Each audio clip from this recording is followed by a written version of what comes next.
music, athletics, arts, and entertainment. The Desert Tiger Podcast with Colton Geschwadner. You know, one of my favorite things about starting and hosting this podcast has probably got to be meeting all sorts of new and interesting people. Because I get to ask them questions about their crafts and the things that they do, and I get to bring those answers to you, the listener. Hello, my name is Colton Geschwadner, and this is episode 7 of the Desert Tiger Podcast. Thank you for joining us here on the podcast, whether you are a returning listener or a new one. We are very thankful to have you here today on Tuesday, October the 31st, or whenever you are listening to the podcast. We hope you are having a great Halloween, or are planning to have a great Halloween, or did have a great Halloween. Whichever tense of your Halloween it is, we hope it was fantastic. We hope you either partied or got a lot of candy. And we hope that you are stuffing your face with that candy right now, or hopefully not recovering from too bad of a hangover. Today on the podcast, we have University of Regina Rams quarterback Noah Picton. We talked to Noah today about where he learned the game of football and his start in football, transitioning from high school into the CIS level of play, and his recent success with the Rams, which includes winning the Hec Creighton trophy in 2016. But before we get to Noah Picton, you know we need to talk to you about a few more things here on the podcast. Well, that's exciting. Did you catch how many times we said the phrase, "that's exciting," on our episode 6 with Bellevue?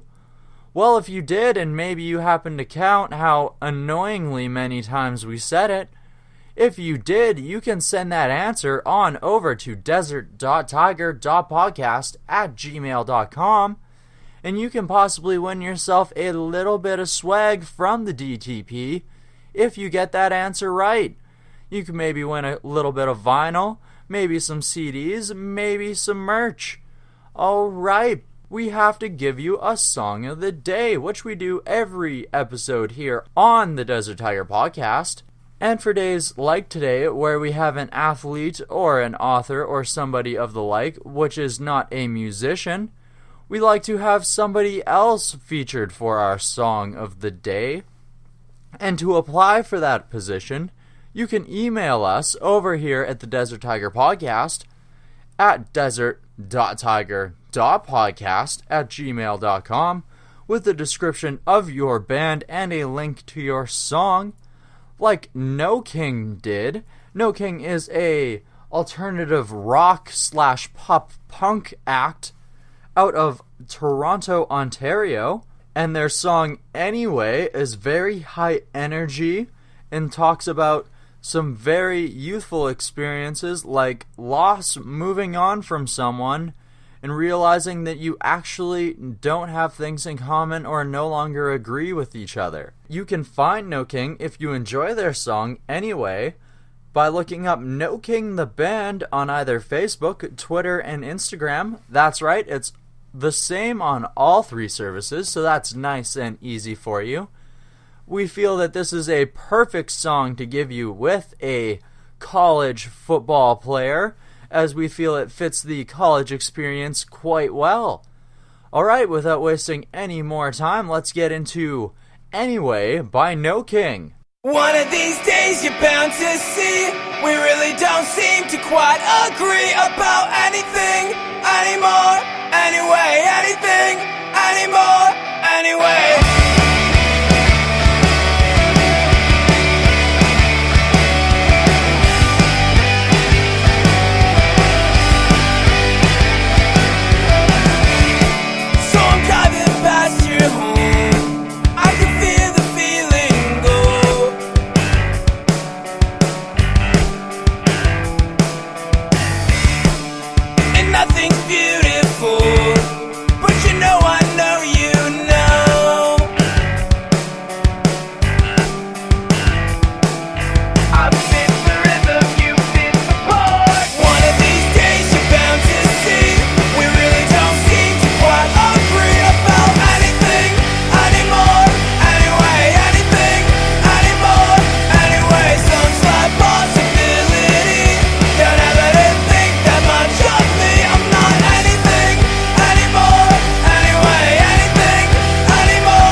Desert Tiger Podcast.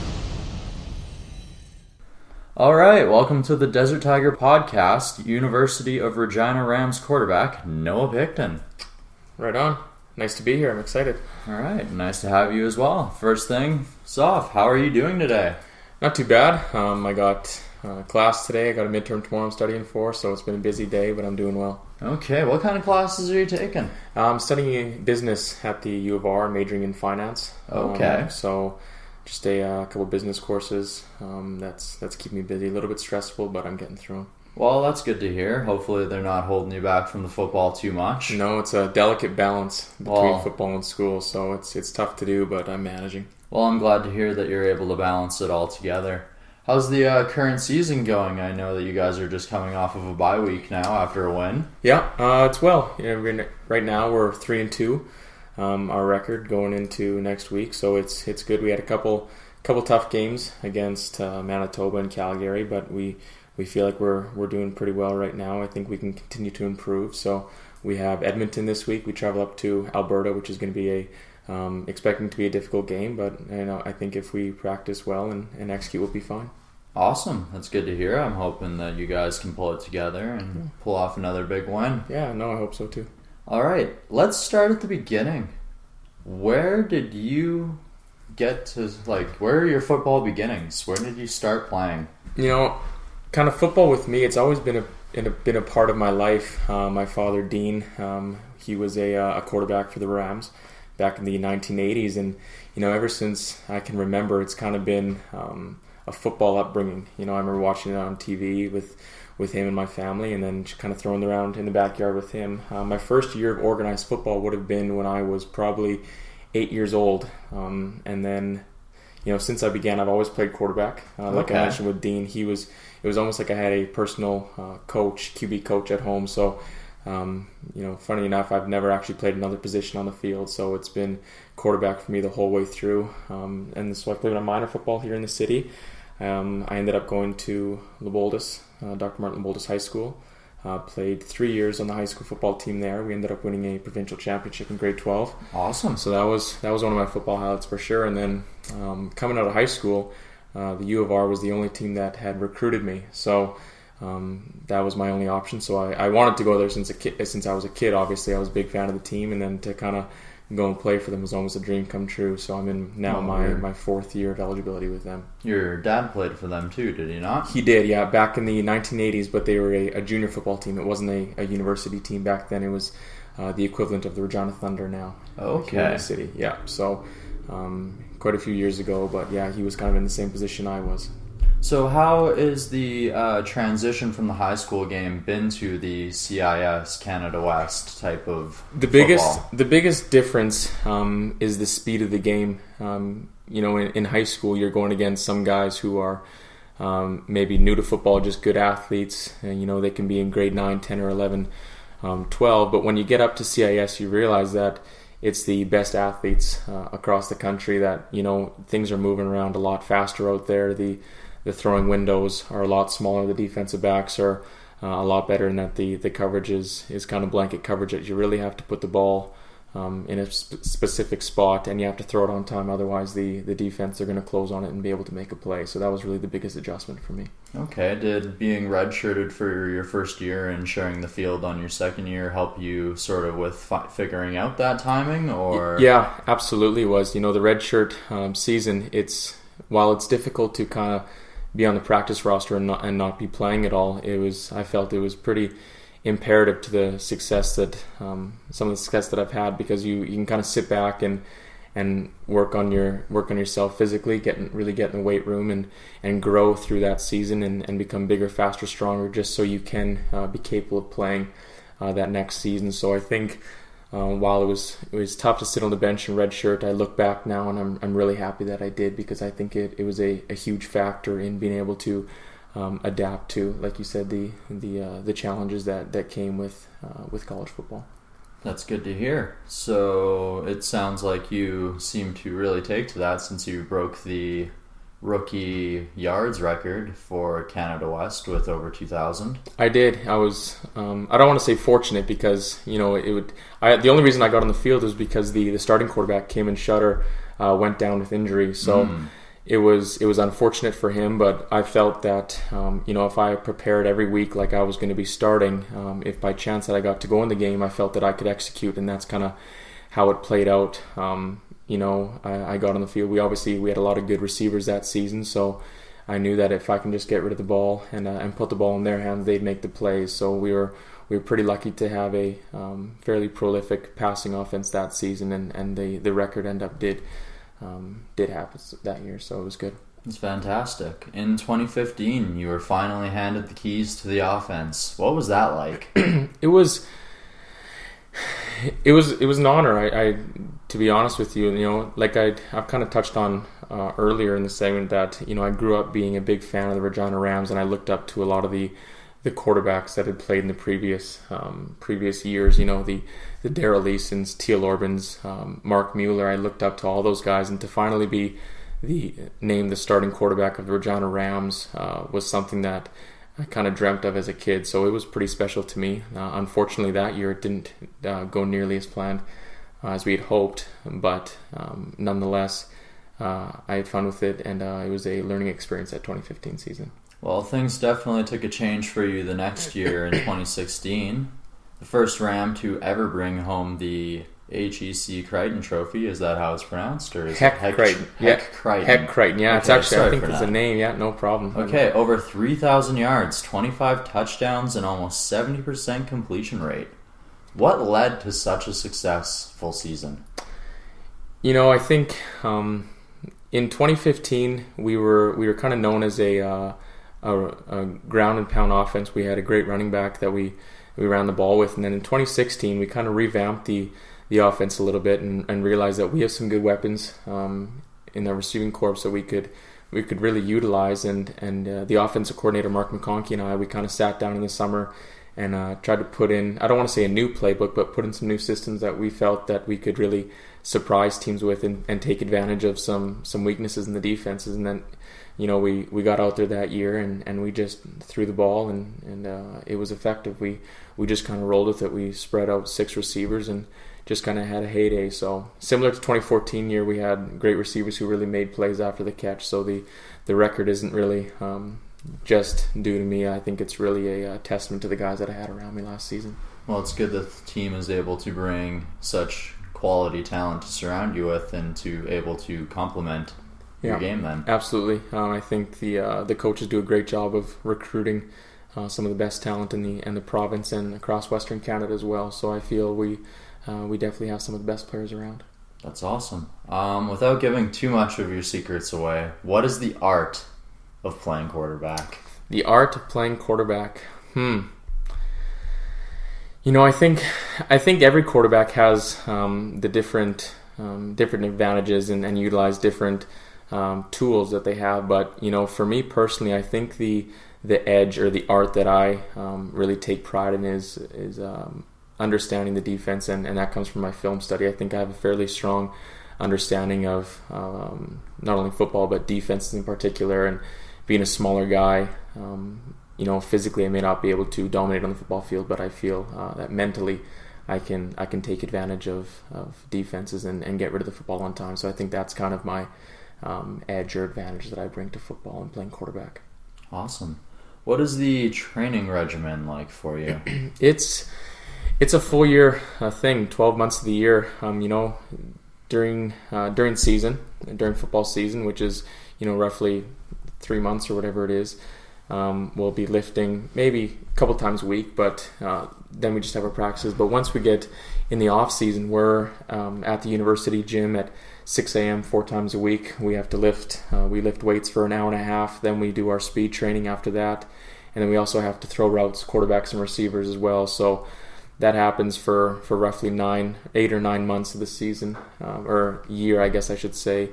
And there's really no downtime. So it's a long off season for a short football season, but it makes it worth it when you have some success on the field. Awesome. That's great to hear. So let's go with the fantasy scenario here. Okay. It's 2018, and say my team is looking for a quarterback and we're in the CFL draft. Besides the reasons you've already described, why do I want Noah Picton as my future quarterback? Why do you want Noah Picton? I think this is a good question. I gotta say, I'm not a fantasy football player. It's burned me too many times that I don't play anymore. But if I were to, why you would want to pick me is because I think I do a great job of getting the football into the playmakers' hands. I don't try to do too much with the ball. I try to simplify it as much as possible, let those receivers rack up the yards, and I think the stats the past 2 seasons have spoke for themselves. So you can't deny the numbers. Like they say, the numbers don't lie. So that's why you should pick me. All right. Do you hope to continue to follow your football dream into the CFL? That's a good question. Right now, the Canadian quarterback debate is a big thing in the CFL right now, and I've been asked about it a fair amount. And my kind of response to that is that I want to play football competitively at a high level for as long as I can. I'm not one of the guys who's put all my eggs in one basket and that it's CFL, pro football, or nothing for me. I think I take my education very seriously, and that's kind of, I don't want to say backup plan because it's almost like my plan A. But if the opportunity to play in the CFL arises, I would be ecstatic to chase that. And if someone has confidence in me and gives me that opportunity, I'm going to go after it for sure. But if it doesn't happen, which it's definitely possible that it won't because it's tough to do, I feel very content with my football career to date. So I think I'll play out my last year and a half with the Rams, and I think if the CFL doesn't knock on the door, I'll be happy either way. Well, I'm glad to hear that you have a game plan set ahead for you no matter what the road brings, and I hope that the success of current Canadian quarterbacks in the CFL helps you get a little more noticed and helps you to make a team. Thank you. No problem at all. If you do make a team, is there any team that you would have preference on? Is it still hometown or? I think I'd be dumb to say anybody but the Riders. And there's a couple of reasons for that. One, obviously, Regina kid, Saskatchewan kid. It's pretty common to cheer for them growing up. So to stay home and play for them would be ideal. But the second one would be that last year they drafted my cousin Mitchell, who's a receiver who's kind of been my go-to guy throughout my football career. So if next year he'll be on the Riders, and if they happen to draft me, I'd be excited to throw the ball to him another year. So definitely the Rough Riders would be my preferred team. Well, I know you guys had a very, very good connection beforehand before he ended up going to the Riders, so hopefully that can end up becoming a thing again. Yeah, no, if the Picton to Picton connection goes to the CFL, that'd be pretty cool, I think. I think so as well. So you've mentioned before that you were pretty happy ending up for the Rams. What is it like playing for your hometown and being so close to your family? I think to be able to play in front of my family and close friends, every home game, it's a very sentimental, special thing to me to be able to look up in the stands or after the game and see them cheer me on and really feel the support that they have given me. It's something it's tough to explain. I couldn't imagine going somewhere else and playing in front of a bunch of people that I don't really know. One of my favorite things after the games is coming through the tunnel and seeing all my family and giving hugs to everybody and like that. So it's something that I'll cherish for a long time, and I think those are the moments that you remember after the game. So it's a very special thing to play for the Rams here in Regina and play in front of my family. That's good. You're very humble. Is that part of growing up in Saskatchewan as well? I think so. Growing up in Saskatchewan, it kind of seems to be a common mindset amongst most of us. But then also within my family too, my parents, Dean and Donna Ray, have always kind of preached to us to keep a level head, stay humble, and really don't get too high on yourself because it's pretty easy to crash and burn if you get too hot-headed, I guess. It's good. It's always good to have good role models to help you set the bar and kind of let you know that to keep yourself in check and yeah, absolutely. Kind of not let the ego take over. Yeah, for sure. All right. Let's get outside of football. What are your interests when you're not on the field? Well, like I mentioned, I take my school seriously. I wouldn't necessarily that I enjoy school. I think not many people do. Well, hopefully you can transition it into something you can enjoy, right? I think it's kind of a means to a career that eventually I'll take interest in. So I think there's that. I'm a pretty normal kid. I like video games with my friends. I'm kind of a retro gamer. I'm big into the N64, kind of the older generation games and whatnot. So I'm not too up to date on the Xboxes or PS4s, but that's just kind of me. Other than that, I'd like to say I enjoy music, but I can't play any instruments, unfortunately. I like a lot of different types of music, so I think that's kind of something that not a lot of people would know about me. But other than those things, there's nothing too out of the ordinary about Noah Picton. It's a pretty down to earth, normal guy, I like to think. So. All right. Well, I'm glad to hear that. Yeah. Thank you very much for joining us on the podcast. Thanks for having me. No, it was a pleasure. No problem at all. Absolutely. All right, we want to give a huge thank you and a big shout out to Noah Picton of the University of Regina Rams for joining us on the Desert Tiger podcast here today. We were very thankful that he could take the time out of his busy schedule to make some time for us, and we were glad that you, the listener, were able to as well. Big thank you to you, whether you listen to on iTunes, Google Play, or Stitcher. We are very thankful to have you. And we ask that you rate and review the show if you listen on iTunes, as it helps us reach a much bigger audience and allows us to continue bringing on a high quality of entertainers, performers, athletes, and musicians to the show. So please go over to our iTunes page and give us a 5-star rating. That would help us out so much. We would also like to thank No King for sending us their song Anyway, which we played at the beginning of the show today for our song of the day. If you enjoyed that, you can find the video for Anyway over on their Facebook page at No King the Band. You can also find them at Twitter and on Instagram at No King the Band as well. So go and give those guys a like and maybe give their song a spin.